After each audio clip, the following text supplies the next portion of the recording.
வணக்கம். இன்றைய காலகட்டத்தில் ஒரு முஸ்லீம் தோழியும் ஒரு முஸ்லீம் தோழியும் நண்பர்களாக இருக்கிறத விட ஒரு முஸ்லீம் தோழியும் ஒரு ஹிந்து தோழியும் நண்பர்களாக இருக்காங்க. இதை பற்றி உங்களோட சமூகத்தில் இருக்கிற விமர்சனம் இருக்குமா இல்லை நல்ல பார்வையில் இருக்குமா? உங்களோட இல்லை பெண் தோழிகள் இப்போ அநேகமாக ஒரு முஸ்லீம் பிள்ளையும் ஒரு தமிழ் பிள்ளையும் தானே நண்பர்களாக இருக்கிறாங்க. கூடுதலாக பார்க்கும்போது அது பற்றி உங்களோட சமூகத்தில் உங்களோட பார்வையில் விமர்சனங்கள் இருக்குதா இல்லை நல்ல கருத்துக்கள் இருக்குதா?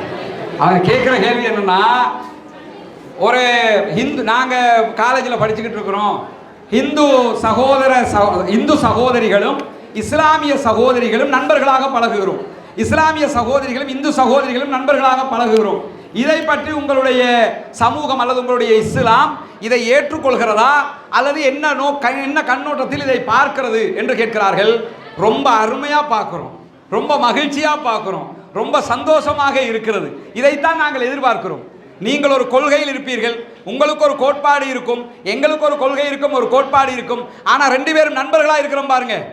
இதைத்தான் இஸ்லாம் நண்பர்களாக இருக்கலாம், திருமணம் முடிச்சிருக்க முடியாது, அது வேற விஷயம், அது லைஃப். நண்பர்களாக இருக்கிறத பொறுத்தவரையில் மச்சான் கடைக்கு போகலாமா, இது மச்சான் டீ குடிக்க போகலாமா, மச்சி போயிடலாமா, இந்த மாதிரி விஷயம். ஆனால் லைஃபுங்கிறது வேற. அந்த கேள்வியும் இந்த கேள்வியும் கலாப்ஸ் பண்ணிக்கிற வேணாம்.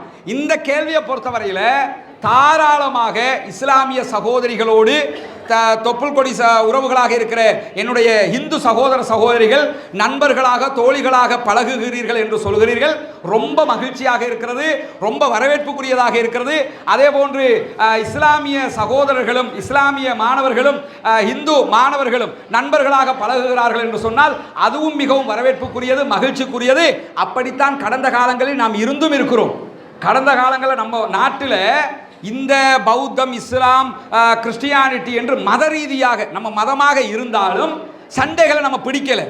இலங்கையினுடைய நமக்கு தெரியும், இலங்கையினுடைய சிலோன் ரொபின்ஹுட் வரலாறு நீங்கள் படிச்சிருப்பீங்க. சிலோன் ரொபின்ஹுட்னு நீங்கள் கூகுள் பண்ணி பார்த்தீங்கன்னா சிலோன் ரொபின்ஹுடாக இருந்தவங்க யாருன்னு சொன்னால் மம்மலே மரிக்காரும் சூரசரதியல்.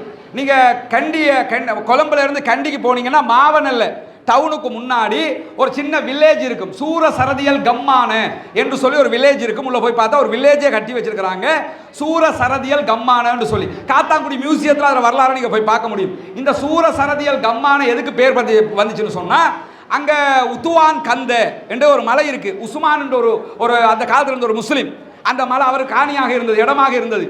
அதை ஒட்டிய ஒரு வரலாறு. அந்த வரலாறு சம்பந்தப்பட்ட ரெண்டு பேர், ஒருவர் யாருன்னு கேட்டால் சூரசரதியால், ரெண்டாவது மம்லே மரிக்கார். இந்த ரெண்டு பேருமே நண்பர்கள். இந்த ரெண்டு பேர் தான் இலங்கை வரலாற்றில் இறுதியாக கடைசியாக மக்களுக்கு முன்னிலையில் தூக்கில் தொங்கவிடப்பட்டவர்கள்.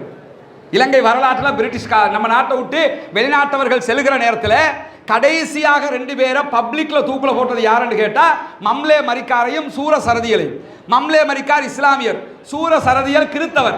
ஆனால் ரெண்டு பேரும் சேர்ந்து இந்த நாட்டினுடைய சுதந்திரத்திற்காக போராடினார்கள்.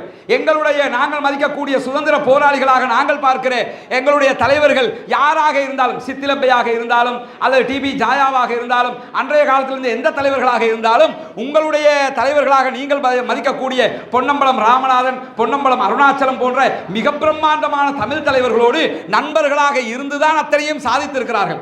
நாம் நண்பர்களாக இருக்கிற போது உன் மதம் உனக்குரியது, என்னுடைய கொள்கை எனக்குரியது, உன்னை நான் புரிந்து கொள்கிறேன், என்னை நீ புரிந்து கொள்கிறாய், நண்பர்களாக நம்முடைய காலம் கழியட்டும் என்று நட்பாக நாம் பழகிற போது எந்த பிரச்சனையும் வராது. இந்த நிகழ்ச்சியை நாங்கள் நடத்துறது கூட எதுக்குன்னு கேட்டா இந்த எண்ணங்கள் களையப்பட்டு நண்பர்கள் ஆயிருவோம், எந்த பிரச்சனையும் இல்லை. ரொம்ப அந்நியோன்யமாக எங்க வீட்டு கல்யாணத்துக்கு நீங்க வர்றது, உங்க வீட்டு ஃபங்க்ஷனுக்கு நாங்க வர்றது, எங்க மார்க்கத்தில் எது தடுக்கப்படுதோ அதை நாங்க செய்ய போறது இல்லை, உங்க மதத்தில் எது தடுக்கப்படுதோ அதை நீங்க செய்ய மாட்டீங்க. அது இல்லாத உங்கள் மதம் ஏற்றுக்கொண்ட எங்களுடைய காரியங்கள், எங்கள் மார்க்கம் அனுமதிக்கிற உங்கள் வீட்டு காரியங்கள்ல நாங்களும் பங்கெடுக்கலாமா இல்லையா?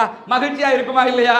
எனவே அது வரவேற்புக்குரியது சகோதரி, எவ்விதத்திலும் அது குறைப்படுத்தத்தக்கது அல்ல. நாங்கள் அதை மன மகிழ்ச்சியோடு ஏற்றுக்கொள்கிறோம்.